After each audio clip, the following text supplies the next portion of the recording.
الصبح بدا من طلعته والليل دجى من وفراته. بسم اللہ الرحمن الرحیم. السلام علیکم. اللہم صلی علی محمد وعلی آلہ وبارک وسلم. علامہ اقبال اوپن یونیورسٹی سے پروگرام نور بصیرت کے ساتھ تصور زمان بابر. دوستو، آج ہمارے پروگرام کا موضوع ہے حب الہی اور خوف خدا. جی ہاں، دونوں موضوعات کو، یعنی موضوع تو یہ ایک ہی ہے لیکن دو کیفیات کو ہم نے یکجا کیا ہے. ہم گناہ گار سہی پھر بھی تیرے بندے ہیں، اپنی رحمت سے ہمیں حمد کا خوگر کر دے.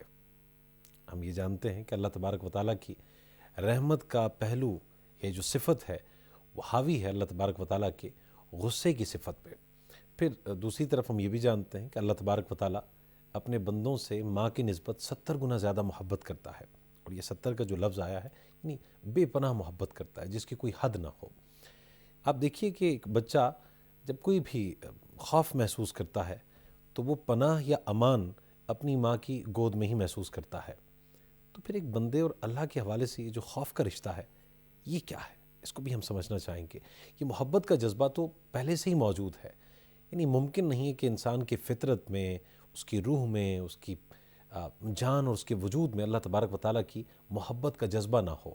یعنی جو تخلیق ہے وہ خالق سے بے خبر ہو، یہ ممکن نہیں ہے.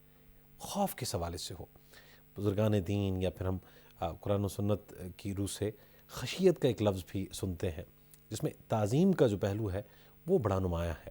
تو یہ خشیت کیا ہے، خوف الہی کیا ہے، خوف کس قدر ضروری ہے، اور پھر خوف کا جو معنی اور مطلب ہے وہ کیا ہم صحیح طرح سے لے رہے ہیں یا نہیں. اور اس ضمن میں علماء کرام ہماری بہتر رہنمائی کر سکتے ہیں. جناب پروفیسر ڈاکٹر حافظ محمد سجاد صاحب استاد محترم تشریف فرما ہے. خوش آمدید انہیں کہیں گے اور گفتگو کا آغاز کریں گے. ڈاکٹر صاحب السلام علیکم. وعلیکم السلام ورحمۃ اللہ وبرکاتہ. بہت شکریہ آپ کی آمد کا. ڈاکٹر صاحب، ہم نے حب الہی اور خوف خدا کو یکجا کر دیا ہے. اب تھوڑا سا ہم یہ جاننا چاہیں گے کہ یہ دونوں جذبات یا یہ جو کیفیات ہیں تقاضا کیا ہے اس کا، ایک بندے پہ کون سی کیفیت طاری رہنی چاہیے، بیک وقت دونوں کیفیات ضروری ہیں؟ جی بہت شکریہ. الحمدللہ رب العالمین والصلاة والسلام علی اشرف الانبیاء والمرسلین، اما بعد. میں بہت شکر گزار ہوں، آپ نے آج بہت ہی خوبصورت موضوع ہمارے سامنے رکھا ہے. حقیقت یہ ہے کہ یہ دو ایسے جذبات ہیں کہ کوئی بھی انسان جس دنیا میں بستا ہے ان دونوں جذبات سے خالی نہیں ہے. یعنی خوف کا جذبہ اور محبت کا جذبہ یہ ایک فطری جذبات ہیں، اور کیونکہ انسان کو اللہ تعالیٰ نے ان جذبات کے ساتھ ہی پیدا کیا ہے، اب ان جذبوں کو صحیح رخ دینے کا کام بھی اللہ رب العزت نے خود بتا دیا ہے. خوف کس سے ہوگا، کس درجے کا ہوگا، اور محبت کا حقیقی اور فطری اور مذہبی اخلاقی لحاظ سے کون سی ایسی ذات ہے جو سب سے حقیقی محبت کی حقدار بھی ہے، جس سے محبت کی بھی جائے. تو یہ کیونکہ ایک فطری جذبے ہیں اور انسان اس کائنات میں بستا ہے تو ان دونوں سے خالی کبھی بھی نہیں رہتا ہے، کیونکہ اس کے یہ دو جذبات اس کی فطرت میں شامل ہیں. اس لیے قرآن مجید میں ان کی جو حقیقت ہمیں بیان کر دی گئی کہ جب یہ ایک فطری جذبے ہیں تو انہیں صحیح رخ کیسے دیا جائے. آپ نے پہلے کیونکہ محبت کا نام لیا ہے تو اللہ رب العزت نے ہمیں یہ تعلیم دی ہے کہ یہ ایک ایسا فطری جذبہ ہے، محبت کا جذبہ. انسان پیدائش کے ساتھ ہی اس کے اندر اللہ یہ چیز پیدا فرما دیتا ہے. اب ماں کے اندر یہ محبت ہی ہے کہ وہ بچے کو تمام تکلیفیں برداشت کر کے اس کی پرورش کرتی ہے اور اس کی راحت کا پورا سامان کرتی ہے، اور پھر اولاد کے اندر بھی والدین کی محبت ڈال دی ہے.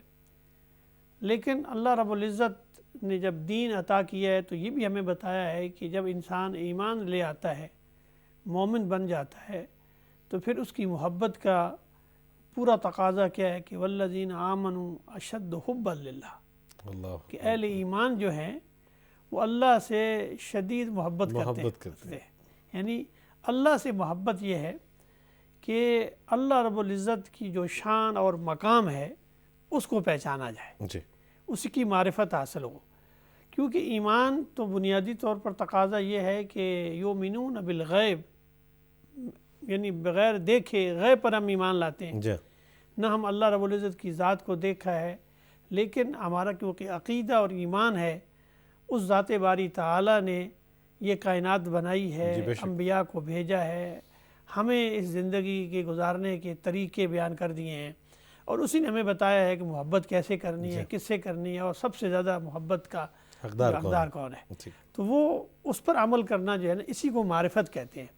جتنی جس کو خدا کی معرفت ہوگی اتنا وہ خدا کی محبت میں سب سے آگے ہوگا، اللہ کی پہچان ہوگا۔ جی اس لیے یؤمنون بالغیب سے مراد یہ ہے کہ بغیر دیکھے جب انسان ایمان لاتا ہے اس ذات پر کہ وہ ذات کتنی عظیم ہے، جی میرا خالق اور مالک وہ ہے، مجھے پالنے والا، مجھے دنیا میں لانے والا، اور مجھے حفاظت کرنے والا، مجھے نعمتیں عطا کرنے والا، جی سب کچھ علی کل شیء قدیر ہے، تو مجھے اسی سے محبت کرنی ہے، کیونکہ وہی میرا حقیقی رب ہے اور میں اس کا ایک بندہ ہوں۔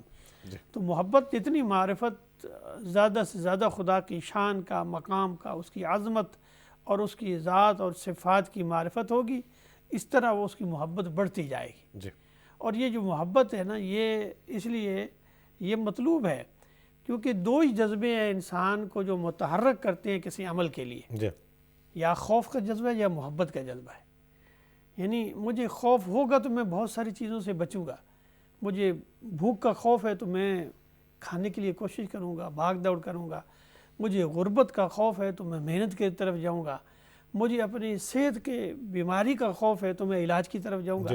تو یعنی ایک جذبہ یہ ہے، اور اسی طرح میں بہت سارے ایسے اعمال سے بچ جاتا ہوں جو میرے لیے نقصان دہ ہیں، کہ اگر میں کسی کو ضرر پہنچاؤں گا، تکلیف پہنچاؤں گا تو ظاہر ہے وہ بھی مجھے مارے گا، یہ مجھے خوف ہے۔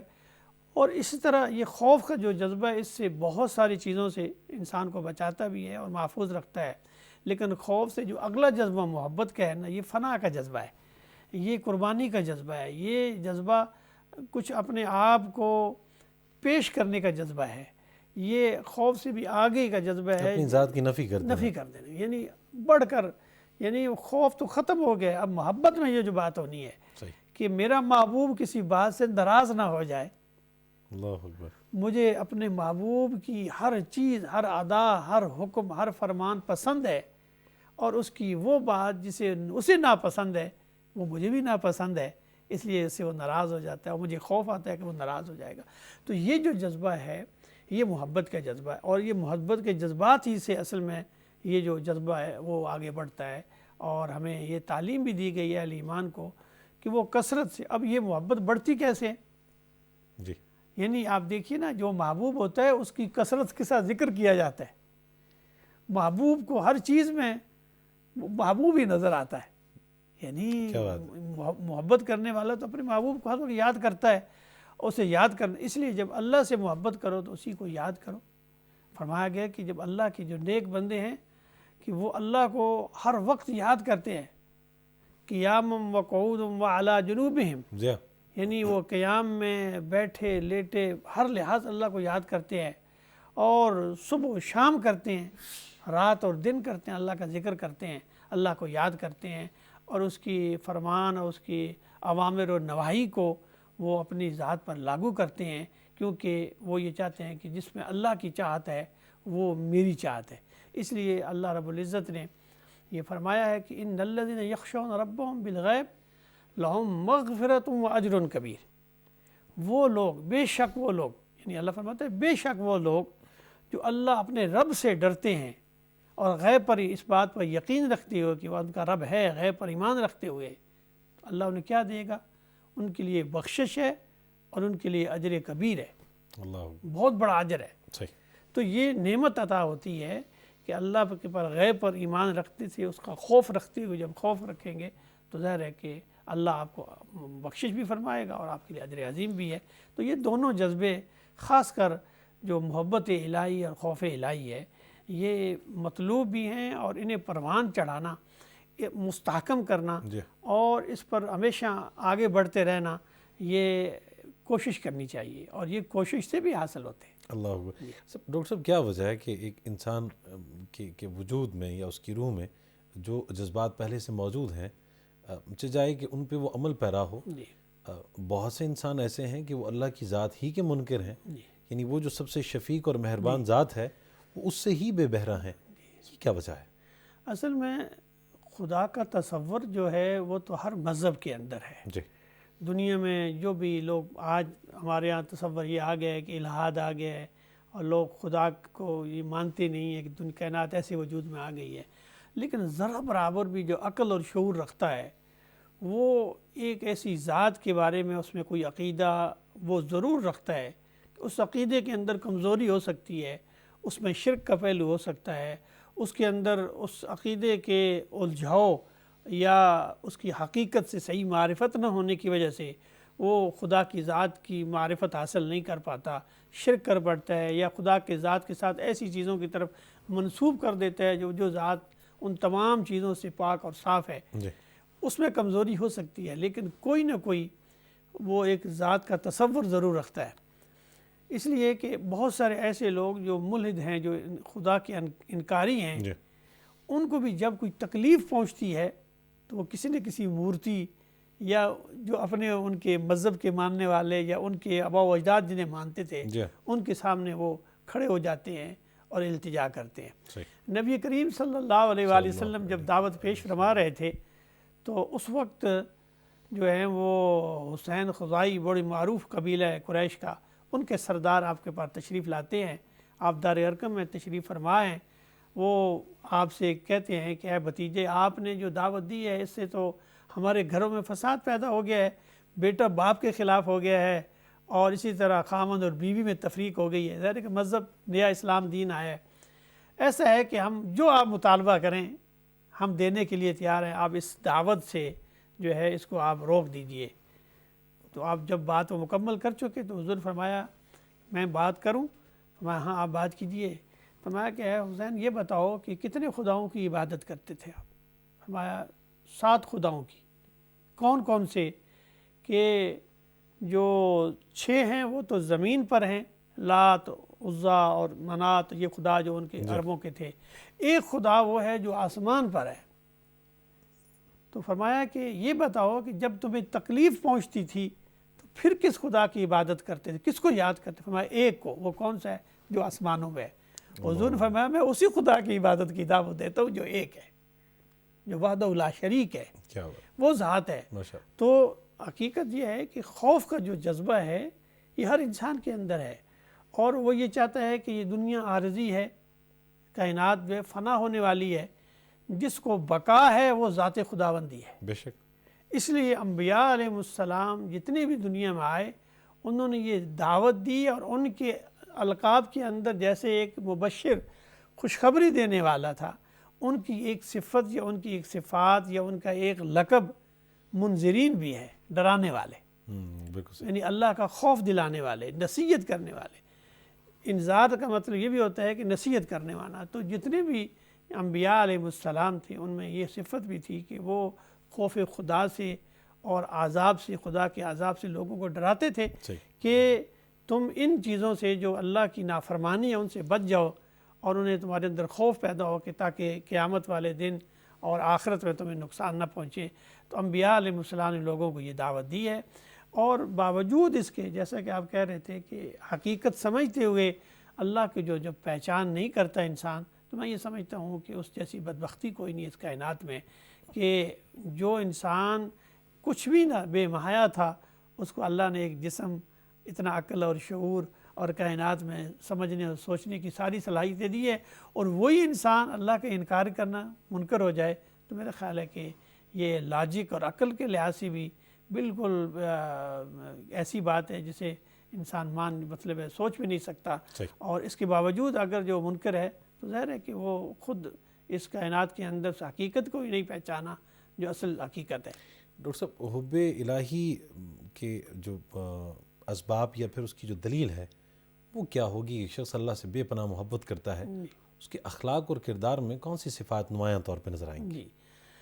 محبت خداوندی کا تقاضا یہ ہے نا کہ جو اللہ کی طرف سے چیز ہمیں ملی ہے ہم اس پر عمل کریں.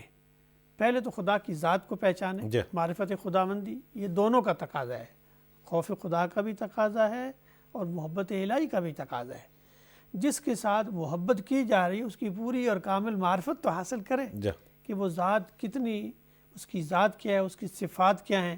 اس لیے اللہ رب العزت نے قرآن مجید میں, یعنی جہاں اللہ رب العزت کا اسم گرامی, اسم ذات استعمال ہوئے, وہاں تقریباً 100 سے زیادہ نام ہیں اللہ کے, معروف 99 نام ہیں جی. جو ہمیں پڑھتے ہیں کہ للہ الاسماء الحسنی فادعوہ بہا, کہ اللہ کے بہت ہی خوبصورت خوبصورت نام ہیں جنہیں تم پکارو اور اس کی معرفت حاصل کرو اور اس کی شان کو پہچانو.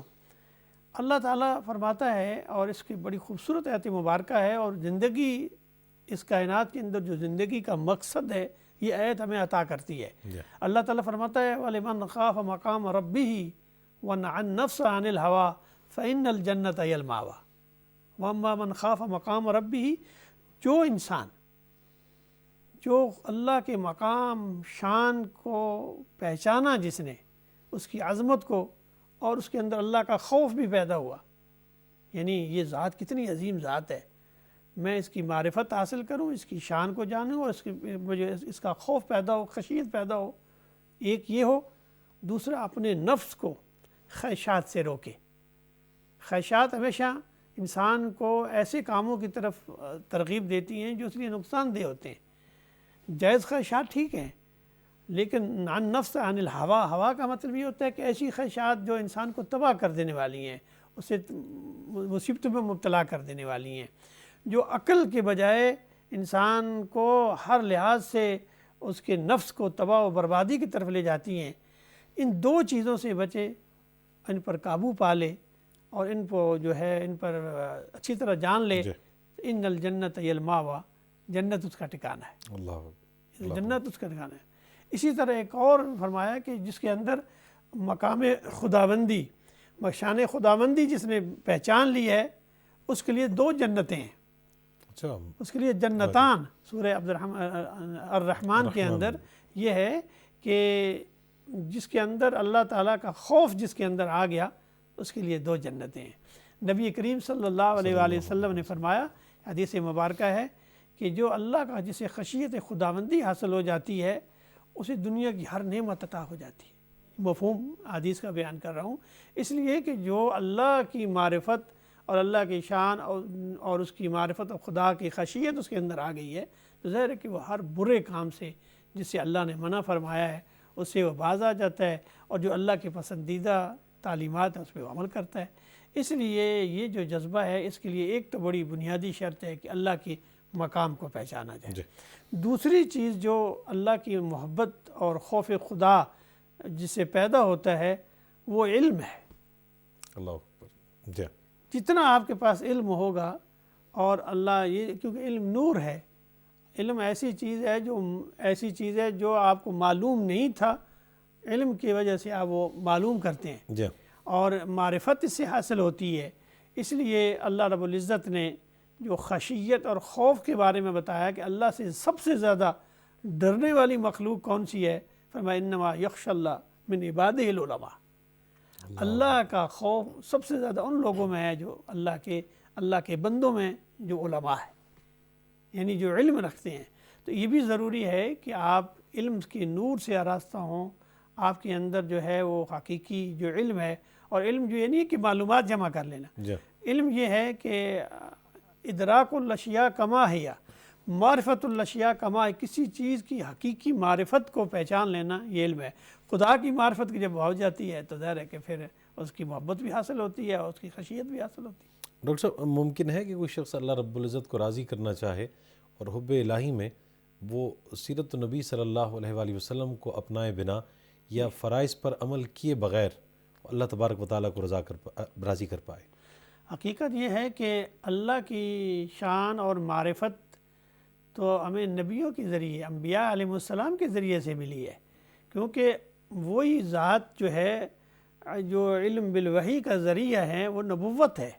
اللہ تعالیٰ نے فرشتے بھیج دیتے, اللہ تعالیٰ انسانوں میں جو ہے وہ فرشتے بھیج کے بھی اتمام حجت ہو سکتا تھا, لیکن وہ مخلوق ایسی تھی کہ جو گناہ نہیں کرتی تھی اللہ اور پاک صاف تھی، اس لیے اللہ نے انسانوں ہی کو انبیاء علیہ السلام میں سے چنا ہے، انہیں چنا ہے، انہیں اس مرتبہ عطا فرمایا ہے، اور پھر انہوں نے اللہ کی حقیقت ہمارے سامنے رکھی ہے۔ دیکھیے توحید وہ قابل اللہ کی ذات کی وہ معرفت قابل قبول ہے جو اللہ کے نبی نے بتائی ہے۔ حقیقت کی توحید تو وہ ہے جو حضور نے بتائی ہے۔ حضور نے ہمیں بتایا ہے کہ اللہ کی ذات، اس کی صفات کیا ہے اور اس کی تعلیمات کیا ہیں، اور قرآن جو ہے وہ اللہ کا کلام ہے، اور انبیاء علیہ السلام جتنے انبیاء ہیں اللہ نے ان پر کتابیں یا صحائف نازل کیے ہیں، اور رسول اللہ صلی اللہ علیہ وسلم پر قرآن نازل کیا ہے، اور یہ قرآن اللہ کا کلام ہے، تو ظاہر ہے کہ اس میں اللہ کی معرفت اور اس کی محبت کی جو تعلیمات دی ہیں وہ رسول اللہ صلی اللہ علیہ وسلم سے۔ اس لیے پھر تقاضا ایک اور ہوتا ہے کہ جب اللہ سے محبت کرو تو اللہ سے محبت کرنے کا طریقہ اور وسیلہ یہ ہے کہ تم اس نبی سے بھی محبت کرو۔ انبیاء کے جو حقوق ہیں ان میں ایک حق تمام انبیاء کا، ان پر ایمان لانا، ان کی اطاعت کرنے کے بعد تیسرا حق یہ ہے کہ ان سے محبت کی جائے، ان سے محبت کرنا۔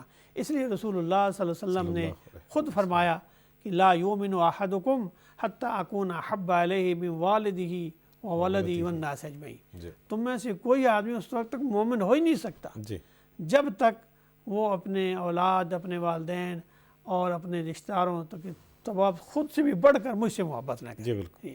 اور اللہ تعالیٰ کیا فرماتا ہے؟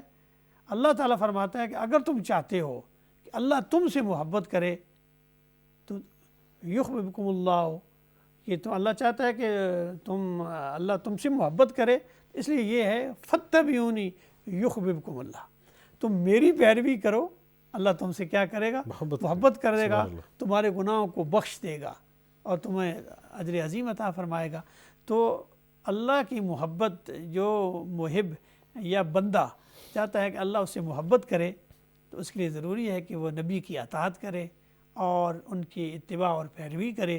اس لیے جو لوگ انبیاء علیہ السلام کی نقش قدم پر چلتے ہیں، ان کی رہنمائی کو قبول کرتے ہیں، تو اللہ تعالیٰ انہیں اس دنیا میں بھی اجر و عطا فرماتا ہے، اور قیامت کے لیے تو ان کے لیے جنات تجری من تحتہا الانہار، کہ ان کے لیے جنت ہے اور ان کے لیے بخشش ہے۔ بالکل صحیح۔ اچھا ڈاکٹر صاحب، یہ جو خوف کے حوالے سے علماء کرام اور دیگر حلقوں سے بات پہنچتی کہ کوئی کام کرتے ہوئے کہ اگر یہ نہ کیا یا یہ کر گزرے اللہ تبارک و تعالیٰ سزا دے گا، جہنم بنائی گئی ہے، اور یقیناً اس حوالے سے کس قدر ضروری ہے اس خوف کی چادر کا ہونا، یا پھر محبت ہی کے تحت آپ اللہ تبارک و تعالیٰ کے زیادہ قریب ہو سکتے ہیں؟ ان دونوں کو ایک ساتھ لے کے چلنا ضروری ہے؟ دونوں ایسے محرکات ہیں کہ انسان کے اندر کیونکہ دونوں جذبے رکھے ہیں، اس لیے جو تو بتایا نا کہ جو صاحب علم ہے، جو اللہ کا ذکر کرنے والا ہے، تو اللہ تعالیٰ انہیں اس جو خوف کا جو جذبہ یہ ان سے ختم ہو جاتا ہے۔ الا ان اولیاء اللہ لا خوف علیہم ولا هم یحزنون۔ جو اللہ کے دوست ہیں، یاد رکھو، خبردار یاد رکھو کہ اللہ کے دوست وہ ہیں جنہیں نہ کوئی خوف ہے نہ کوئی غم ہے۔ اس لیے کہ انہوں نے محبت کی معرفت حاصل کر لی ہے، وہ تو انہیں خوف اس لیے نہیں ہے کہ انہوں نے وہ جذبہ چن لیا ہے جو اللہ کی رضا میں خوش رہنے کا جذبہ ہے۔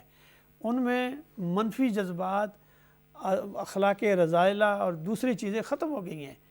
یہ نہیں ہے کہ بشر ہیں، ان میں یہ جذبات ہیں، لیکن ان جذبات پر انہوں نے قابو پا لیا ہے، انہوں نے محبت کو حاصل کر لیا ہے۔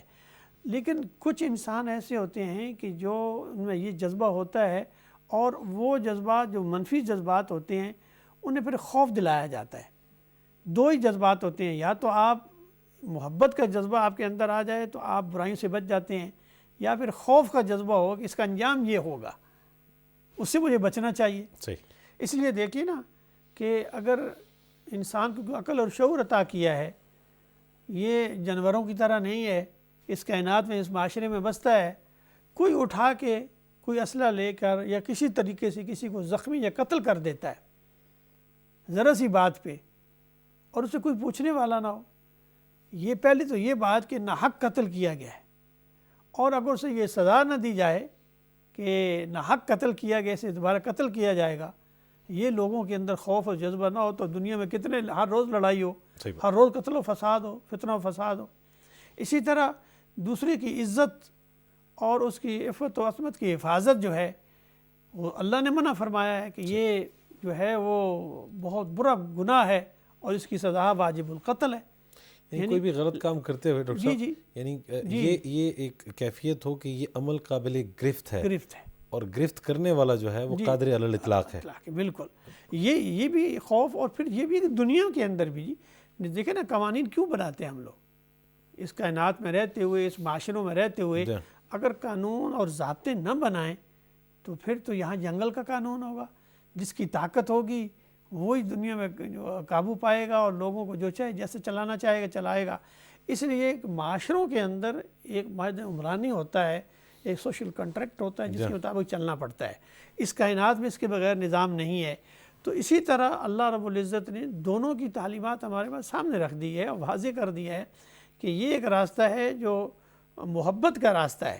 اگر تم اس پر چلو گے تو یہ تو اللہ کے دوستوں کا راستہ ہے، اللہ کے چاہنے والوں کا راستہ ہے.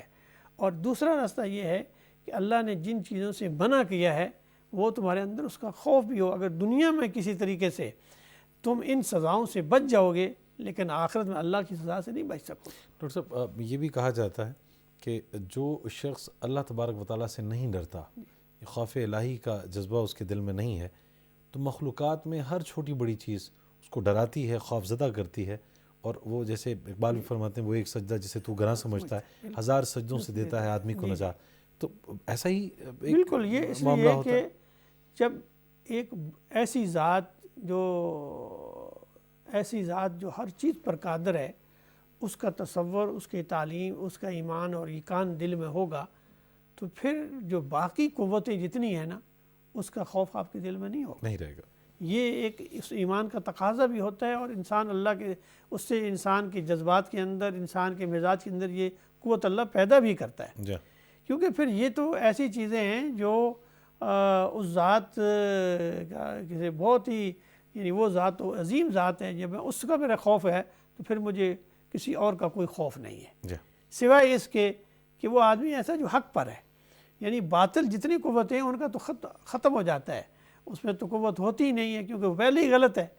ایک وہ غلط ہے، صحیح نہیں ہے. دوسرا یہ ہے کہ اس کا ہمیں کوئی خوف ہی نہیں ہے کہ وہ باطل چیز ہے. حق ہے تو حق والے پر یہ ہوگا کہ وہ حق کی ہم پہلے ہی اطاعت کرنے والے ہیں، پیروی کرنے والے ہیں، کیونکہ اللہ کی ذات نے اسی کی تعلیم دی ہے. تو یہ جو جذبہ پیدا ہوتا ہے تو پھر انسان کے اندر باقی جتنے بھی انسانوں کا خوف ہے، جو کائنات کا خوف ہے، یہ ختم ہو جاتا ہے. یہ تقوی حاصل کرنے کے لیے خوف کا ایک ایلیمنٹ ہے، ہدی للمتقین، ہدایت ہے متقین کے لیے.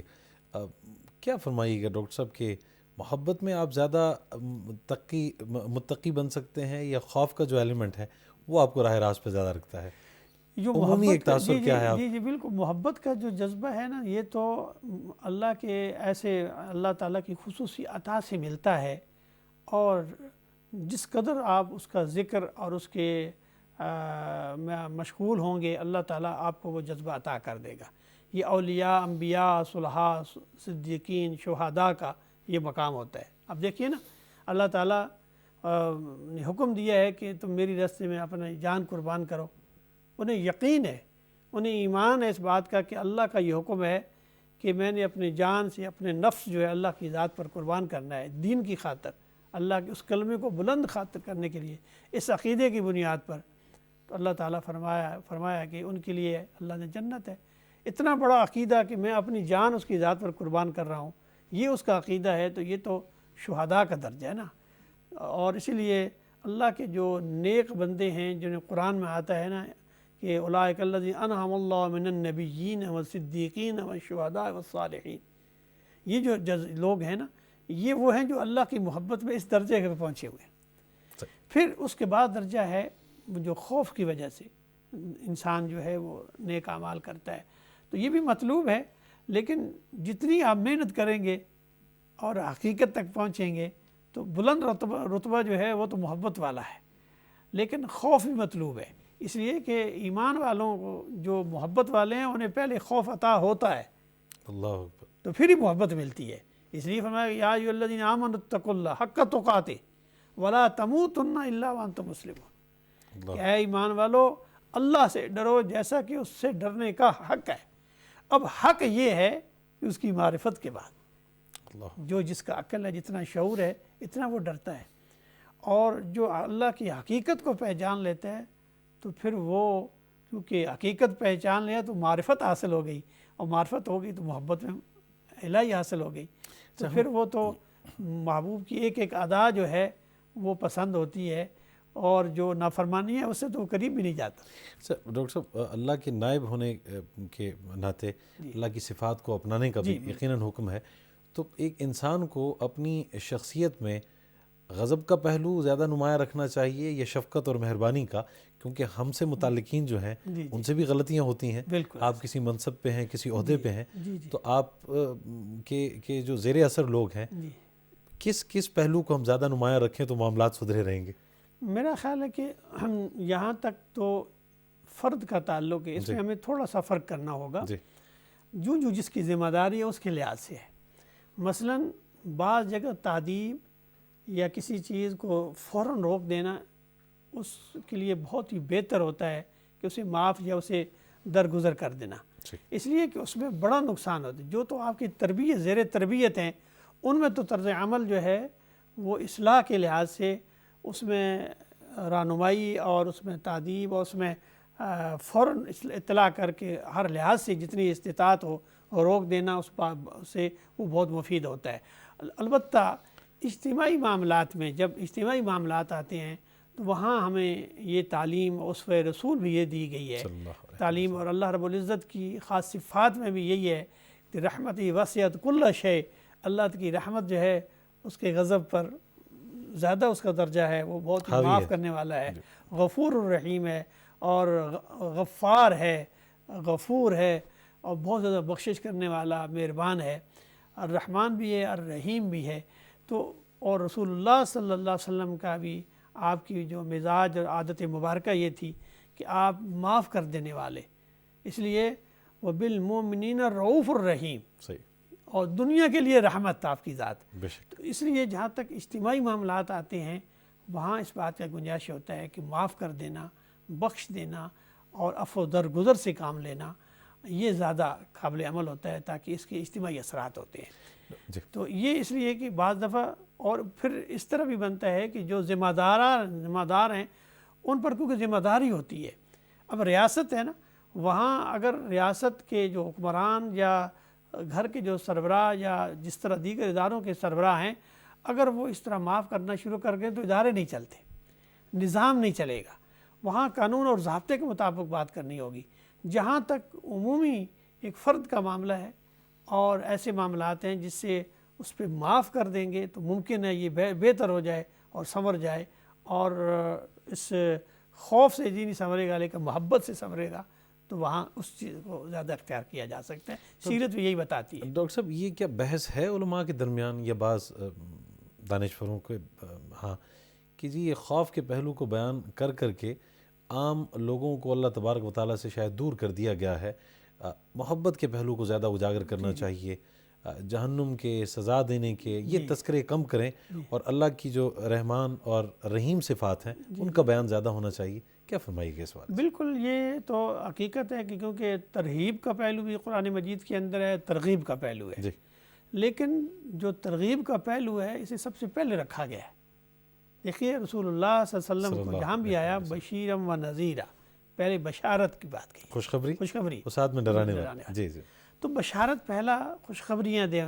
رسول اللہ صلی اللہ علیہ وسلم جب بھی کسی صحابی کو دائی بنا کر بھیجتے تو یہ بات رکھتے بشرا ولا تنفرا یسرا ولا تعسرا، کہ خوشخبریاں دینا، لوگوں کو دین سے مایوس نہ کرنا، نہ امید نہ کرنا، آسانیاں پیدا کرنا، تنگیاں پیدا نہ کرنا. تو دین کیونکہ بنیادی طور پر دیکھیے قرآن مجید میں عذاب جہنم کا تذکرہ بھی موجود ہے، لیکن جنت کے جس تفصیل کے ساتھ کہ کیسا ہوگا، وہاں کیا کیا معاملات ہوں گے، اللہ رب العزت کتنا عطا کرے گا، اور اللہ رب العزت کی ذات اور رسول اللہ صلی اللہ علیہ وسلم کی تعلیمات کے اندر بھی یہ ہمیں تعلیم ملتی ہے کہ، اور ہمیں یہ بتایا بھی گیا ہے کہ اگر کوئی انسان برائی کا ارادہ کرے تو اس وقت تک گناہ نہیں لکھا جاتا جب تک وہ کرنا گزرے، لیکن انسان جب نیکی کا ارادہ کرتا ہے تو اس کی نیکی کا ارادہ لکھ لیا جاتا ہے، مل جاتا ہے. اس لیے کہ یہ ایک ترغیب کا ایک پہلو ہے. اس لیے آپ دیکھیے کہ اللہ رب العزت جو ہے نا، پھر یہ اس سے بھی بڑھ کر یعنی یہ بھی دیکھیے کہ غلطی بھی انسان کرے اور غلطی پر وہ یہ نہ کرے کہ اتراتا پھرے. اگر وہ رجوع کر لیتا ہے، اپنی حقیقت کو تسلیم کر لیتا ہے، اپنے گناہ کو تسلیم کر کے اللہ کی طرف رجوع کرتا ہے، توبہ کرتا ہے، اللہ کو یہ بھی ادا بڑی پسند ہے. اور پھر اللہ فرماتا ہے کہ وہ یذھبن السیئات، اللہ تعالیٰ ان کی برائیوں کو مٹا دیتا ہے، اور تکفیر السیئات، ان کے گناہوں کو مٹا دیتا ہے اور ان کے گناہوں کو نیکیوں میں بدل دیتا ہے. وہ ذات ویسے ہی مہربان ہے. تو اللہ رب العزت اپنے بندے پر جتنا مہربان ہے، جتنا شفیق ہے، اللہ کے رسول جس قدر محبت اور انسانوں کے ساتھ شفقت کا کرنے والے ہیں، رؤوف الرحیم ہے، رحمت دو عالم ہے. تو یہ ہمیں بھی بتایا گیا ہے کہ انسان کے اندر جو اعلیٰ اخلاق ہے وہ یہی ہے کہ معاف کر دینے والا ہے، بخش دینے والا ہے اور نرمی کرنے کا والا ہے. ڈاکٹر صاحب اسی پہ ہم ذرا تھوڑا سا بچوں کی تربیت کو تھوڑا ڈسکس کر لیتے ہیں کہ بعض لوگ بچپن میں ہی بچوں کی تربیت میں جو تادیبی عمل ہے اس کو ضرور شامل حال رکھتے ہیں، سختی برتتے ہیں، بعض انتہائی پیار محبت اور شفقت سے ان کو پال پوس کے بڑا کرتے ہیں. یا پھر اللہ کے ساتھ تعلق کو جوڑنے میں کیا فرمائیے گا کہ والدین کا، اساتذہ کا کیا کردار ہونا چاہیے کہ ایک معصوم بچے کے ذہن میں اور دل میں کس پہلو کی پہلی تربیت اور وہ سبق جو ہے وہ جانا چاہیے، دیا جانا چاہیے؟ جی اس میں تو سب سے بہترین طرز عمل، آج تو ماہرین نفسیات بھی کہتے ہیں کہ سب سے بہترین جو طرز عمل ہے جسے ہیومنسٹک سائیکالوجی میں بیان کیا جاتا ہے وہ یہ ہے کہ ایک بالکل ایک مہربان کے انداز میں، شفقت کے انداز میں، محبت کے انداز میں جو تعلیم دی جاتی ہے اس کا اثر فوری ہوتا ہے اور دیر پا ہوتا ہے، اور وہ انسان کی شخصیت کو سنوارنے میں سب سے تیزی کے ساتھ کردار ادا کرتی ہے، بہت مؤثر کردار ادا کرتی ہے. اس لیے انبیاء کی سنت بھی یہ رہی ہے کہ رسول اللہ صلی اللہ علیہ وسلم کی سیرت آپ دیکھیے کہ آپ کوئی ایک واقعہ بتائیے کہ تعلیم و تربیت میں آپ نے تادیب سے کام لیا ہو. قطر نہیں جی، کہیں نہیں ملتا. بالکل. حتیٰ کہ دعوت کے اندر بھی آپ نے جو ماننے والے تھے، جو سامنے لوگ تھے، جو مشرکین مکہ تھے، وہ مطالبہ کرتے تھے کہ آپ اللہ کا عذاب کو دعوت دیجئے، آپ جس عذاب کا وعدہ کر لیں آپ اس کو دعا کیجئے کہ وہ آ جائے. فرماتے ہیں نہیں، کہ یہ اتمام حجت ہوگا اور اللہ کی نبی اس میں موجود ہیں تو اللہ تعالیٰ انہیں کیسے عذاب دے گا کہ اللہ کا نبی ان میں موجود ہے. اور جب قومیں اس طرح اللہ کی نافرمانی کرتی ہیں اور انبیاء کی تکذیب کرتی ہیں اور انبیاء کو قتل کرتی ہیں تو پھر ظاہر ہے کہ اللہ عذاب آتا ہے اور لوگ دیکھ رہے ہوتے ہیں. کہ آپ نے دیکھا کہ قرآن مجید میں آتا ہے حضرت موسیٰ علیہ السلام کا واقعہ اور دیگر انبیاء کا، وَأَغْرَقْنَا فِرْعَوْنَ وَأَنْتُمْ تَنْظُرُونَ، کہ ہم نے فرعون کو غرق کیا اور تم دیکھ رہے تھے. تو یہ ہے کہ ان پر عذاب آتے ہیں کیونکہ وہ اللہ کی اتمامی حجت ہو چکا ہوتا ہے، انبیاء اپنی دعوت بیان کر چکے ہوتے ہیں، پھر بھی جب باز نہیں آتے اللہ کو للکارتے ہیں اور اللہ کے ساتھ جو ہے وہ انبیاء کو قتل کرتے ہیں تو پھر اللہ کا عذاب آتا ہے. ڈاکٹر صاحب کیونکہ بہت سی فیملیز کے ہمارے بچے ہیں، نوجوان ہیں، انہوں نے ماشاءاللہ کل کو زندگی میں بہت آگے بڑھنا ہے. نارملی ہم دیکھتے ہیں کہ بعض افراد دین کے بہت قریب ہوتے ہوئے کچھ خود ساختہ سنجیدگی اپنے اوپر طاری کر لیتے ہیں. مسکراہٹ کہیں بھولے سے بھی ان کے لبوں پہ، چہرے پہ نہیں ہوگی. گھر والے بھی ہمیشہ خوف کی کیفیت میں مبتلا رہتے ہیں، اور وہ جو حدود اور اللہ تبارک و تعالیٰ کے احکامات ہیں ان کو نافذ کرنے میں گو کہ وہ ہمارا ایک فریضہ ہے اور آپ کی رعیت میں جو لوگ ہیں لیکن وہ بڑی سختی برتتے ہیں، تو ہمیشہ وہ خوف ہی کا تعارف جو ہے نا وہ ان کے دل و دماغ میں رہ جاتا ہے، بچوں کے یا اہل خانہ کے. محبت والا پہلو ان کی شخصیت یا اللہ تبارک و تعالیٰ کی ذات کا وہ ہمیشہ پردے میں ہی رہ جاتا ہے. کیا فرمائیے گا؟ جی اس میں جو ہمیں سب سے بہترین نمونہ آقا دو جہاں صلی اللہ علیہ وسلم کا ہمارے پاس ہے، اسی کی ہمیں تقلید کا حکم دیا گیا ہے. لَقَدْ كَانَ لَكُمْ فِي رَسُولِ اللَّهِ أُسْوَةٌ حَسَنَةٌ، تمہارے لیے رسول اللہ صلی اللہ علیہ وسلم کی زندگی بہترین نمونہ ہے. آپ صحابہ کے ساتھ بیٹھتے تھے، آپ ان کے ساتھ خوشی میں اور غم میں شریک ہوتے تھے. آپ کا طرز عمل انتہائی نرم اور انتہائی جو ہے وہ مشفقانہ ہوتا تھا، بہت ہی شفقت کا اور رحمت کا پہلو آپ میں غالب تھا. ہمیشہ مسکراہٹ. جی بچوں کے ساتھ ہمیشہ پیار تھا. آپ دیکھیے نا کہ رسول اللہ صلی اللہ علیہ وسلم بچوں کے اسے اٹھاتے تھے، چومتے تھے اپنے کاندھوں پہ بٹھاتے تھے اور ان کے لیے انہیں بہت پیارے پیارے ناموں سے یاد کرتے تھے۔ گھر کے اندر آپ کا مزاج اپنے ازواج مطہرات کے ساتھ انتہائی خوبصورت تھا۔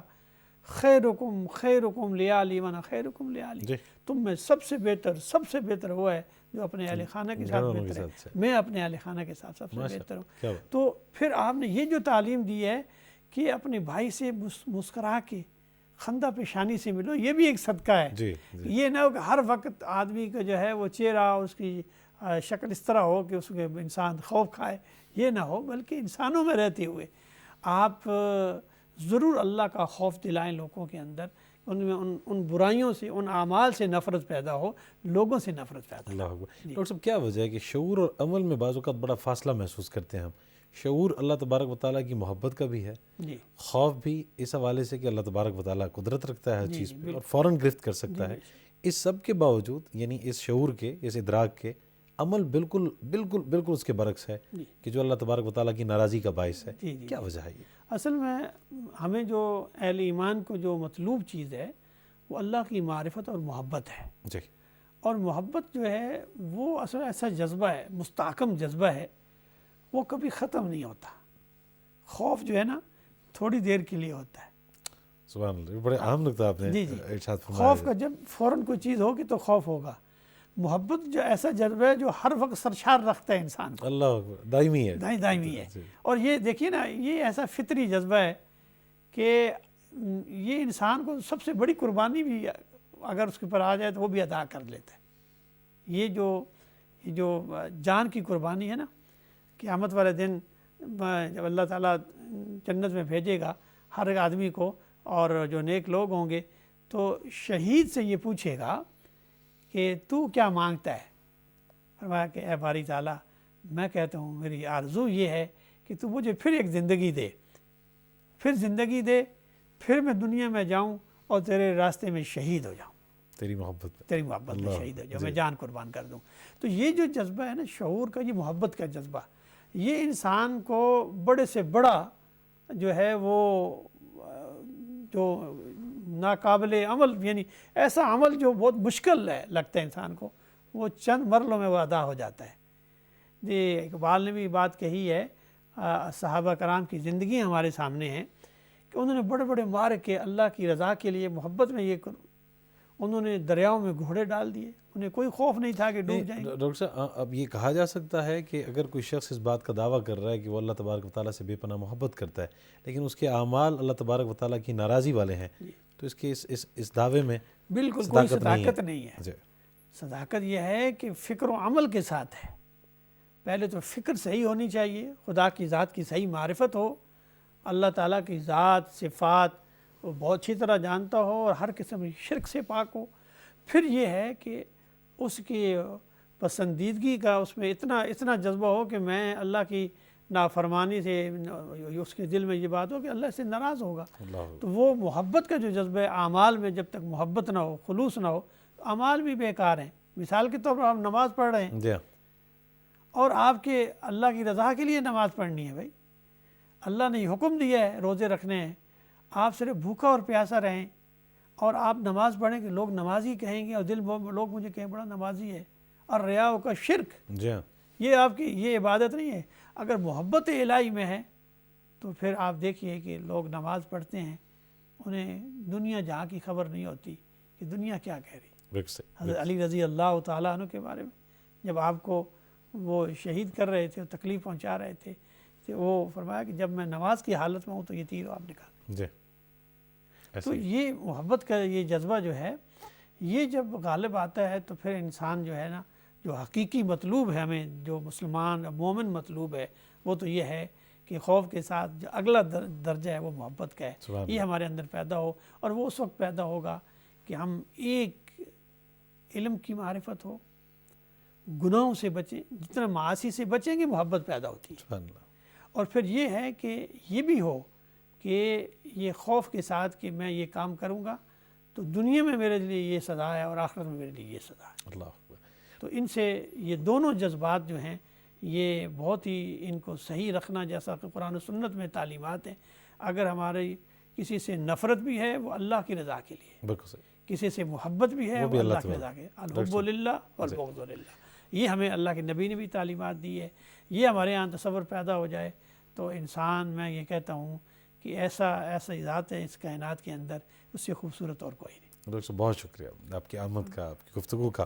جناب پروفیسر ڈاکٹر حافظ محمد سجاد صاحب تشریف فرما رہے ہیں ہمارے ساتھ، اور حب الہی اور خوف خدا کے حوالے سے ہم نے آج گفتگو کی ہے۔ در حقیقت حب الہی میں ہی خوف خدا ہے۔ آپ عشق مجازی ہی کو دیکھ لیجئے کہ جب آپ کسی کو چاہتے ہیں تو اس محبت میں ایک خوف آپ کو یہ درپیش ہوتا ہے کہ کہیں آپ کا محبوب آپ سے خفا نہ ہو جائے، ناراض نہ ہو جائے، کہیں آپ کے اور اس کے درمیان دوری حائل نہ ہو جائے۔ تو یہ خوف اللہ تبارک و تعالیٰ کی محبت کے تحت کہ کہیں اللہ ناراض نہ ہو جائے، کہیں میرے کسی عمل سے اور میری کسی بات سے رب تعالیٰ اور مجھ میں دوری نہ ہو جائے، تو یہ وہ خوف ہے جو محبت کے ساتھ ساتھ ہمیشہ دامنگیر رہتا ہے۔ تو آپ اللہ تبارک و تعالیٰ کی رضا کا خیال رکھتے ہوئے اس محبت کو، اس بانڈنگ کو قائم رکھتے ہیں۔ آج کا پروگرام بس یہیں تک۔ نور بصیرت سے تصور زبان بابر کو اجازت دیجیے۔ اللہ نے کے بعد السور